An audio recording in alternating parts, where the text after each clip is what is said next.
नमस्कार दोस्तों, स्वागत है आप सभी का हमारे इस चैनल सनातन ज्ञान गंगा पर। दोस्तों, अगर आप जीवन में कुछ नया सीखना चाहते हैं तो इस चैनल को सब्सक्राइब जरूर करें। श्री शिवाय नमस्तुभ्यम। हर हर महादेव। दोस्तों, इस गुरुवार के दिन पड़ रही है प्रदोष की तिथि और यह प्रदोष की तिथि नवरात्रि और चंद्रग्रहण वाली प्रदोष की तिथि है।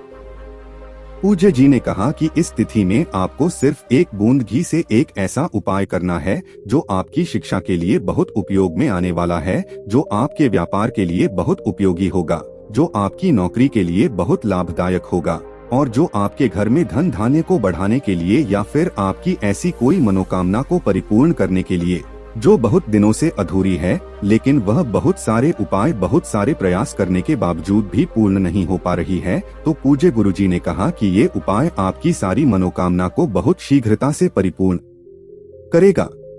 तो चलिए जानते हैं क्या है वो उपाय। लेकिन उससे पहले अगर आप भोलेनाथ जी को सच्चे दिल से मानते हो तो इस वीडियो को लाइक करें और चैनल को सब्सक्राइब करके कमेंट में हर हर महादेव जरूर लिखें। देखे, पूज्य जी ने अपनी शिव महापुराण की कथा में 7 तिथियों में किए जाने वाले 5 दीपक के उपाय को बता चुके हैं और इस चैनल पर आपको पहले वह उपाय बताया जा चुका है। अगर आप लोगों ने अभी तक उस उपाय को नहीं किया है तो इस प्रदोष में भी आपको उपाय कर सकते हैं। इस वीडियो में हम पूज्य गुरु जी द्वारा बताए गए 2 विशेष उपायों की बात करेंगे जो आपकी सभी प्रकार की समस्याओं को, चाहे वह धन से संबंधित हो, चाहे वह व्यापार से संबंधित हो और चाहे वो आपकी शिक्षा या फिर नौकरी से संबंधित हो, पूज्य गुरुजी ने कहा कि आप सभी प्रकार की मनोकामनाएं इस विशेष उपाय से परिपूर्ण होने वाली है। चलिए बात करते हैं पूज्य गुरुजी द्वारा बताए गए पहले खास उपाय के बारे में। देखें, ये उपाय उन लोगों को करना है जिन्हें अपनी किसी भी प्रकार की मनोकामना को परिपूर्ण करना है। उन लोगों ने बहुत सारे व्रत कर लिए हैं, बहुत सारे उपाय कर लिए हैं, लेकिन अगर उनकी मनोकामना परिपूर्ण नहीं हो पा रही है, चाहे वह धन से संबंधित हो या फिर आपकी किसी जमीन या मकान से संबंधित हो या फिर आपके विवाह से संबंधित हो या फिर किसी भी प्रकार की मनोकामना हो जो बहुत महीनों से या कई सालों से परिपूर्ण नहीं हो पा रही है, तो उन लोगों को ये उपाय कर लेना है। इस उपाय के लिए आपको सिर्फ एक बेलपत्र की जरूरत पड़ेगी। बेलपत्र लेते समय आपको ध्यान रखना है कि कहीं से भी कटी फटी नहीं होनी चाहिए और बेलपत्र की डंडी के आखिर में जो दूत होती है यानी जो डंठल होती है उसको आप तोड़कर अलग कर लेंगे।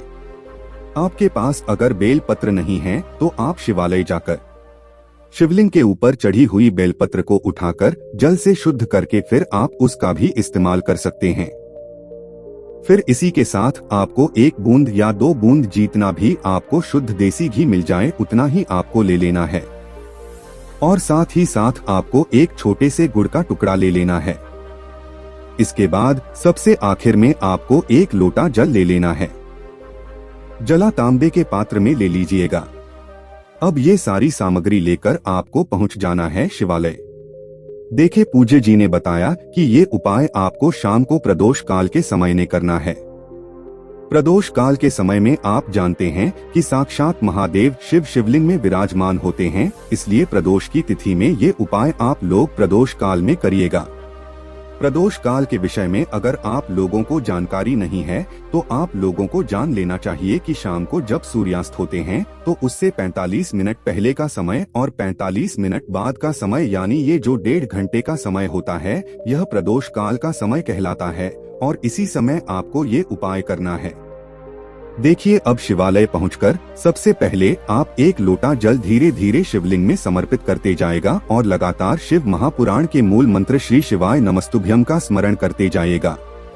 इसके बाद आपके पास जो 1 बेल पत्र है, उस बेल पत्र की सबसे आगे वाली जो पत्ती है, सबसे आगे वाली यानी जो सबसे बड़ी पत्ती होती है, उस पत्ती की चिकनी तरफ वाला जो हिस्सा होता है, उस हिस्से में आपको घी लगा देना। उस पत्ती के चिकनी साइड वाले पूरे हिस्से में आपको घी लगा देना है। यह आपको अपने दाहिने हाथ यानी राइट हैंड की अनामिका उंगली से लगाना है। फिर उसके बाद नीचे की जो दोनों पत्तियां हैं, उन 2 पत्तियों में आप गुड़ वाला पानी लगाएंगे।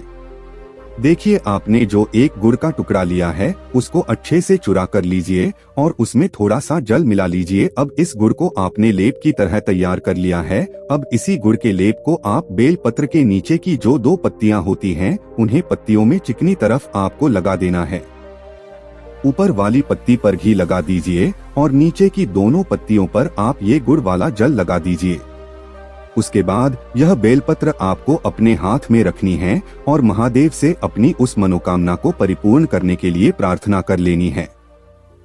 चाहे वह मनोकामना धन से संबंधित हो या किसी भी प्रकार से संबंधित, तो उस मनोकामना को पूर्ण करने के लिए महादेव से प्रार्थना कर लेनी है और फिर ये बेलपत्र आपको शिवलिंग के ऊपर धीरे से समर्पित कर देना है।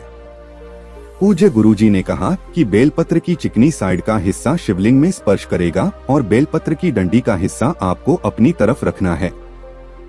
अगर आप दक्षिण दिशा में बैठकर ये उपाय कर रहे हैं तो बेलपत्र की डंडी का हिस्सा आपकी तरफ रहेगा। गुरुजी ने कहा कि प्रदोष की तिथि में प्रदोष काल में किया गया ये उपाय आपकी बड़ी से बड़ी मनोकामना को महादेव की कृपा से बहुत ही जल्द परिपूर्ण कर देगा। अब इसके बाद बात करते हैं पूज्य जी द्वारा बताए गए दूसरे खास उपाय की।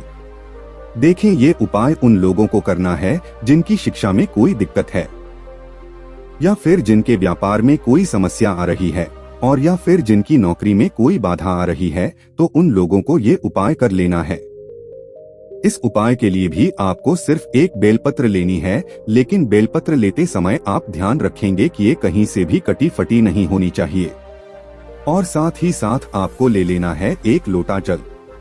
लोटा तांबे के पात्र में ले लीजिएगा और जल आप अपने किचन से ले लीजिएगा।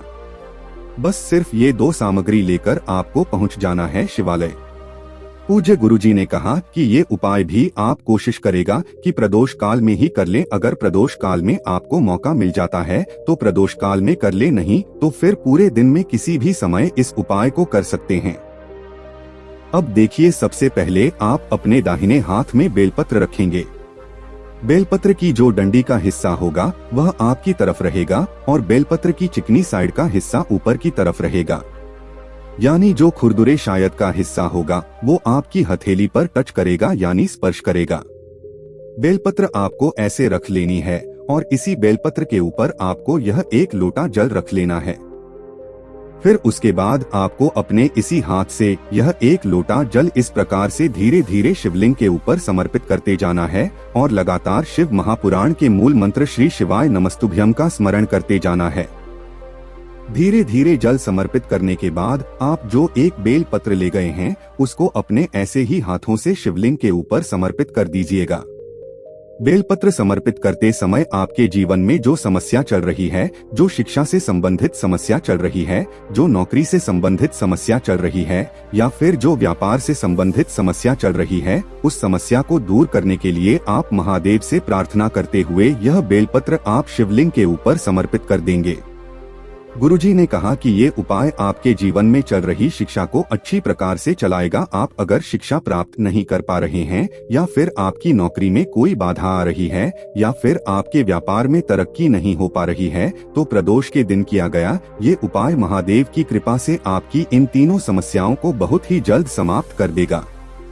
दोस्तों, आज के लिए बस इतना ही। मिलते हैं एक और ज्ञानवर्धक वीडियो के साथ। धन्यवाद।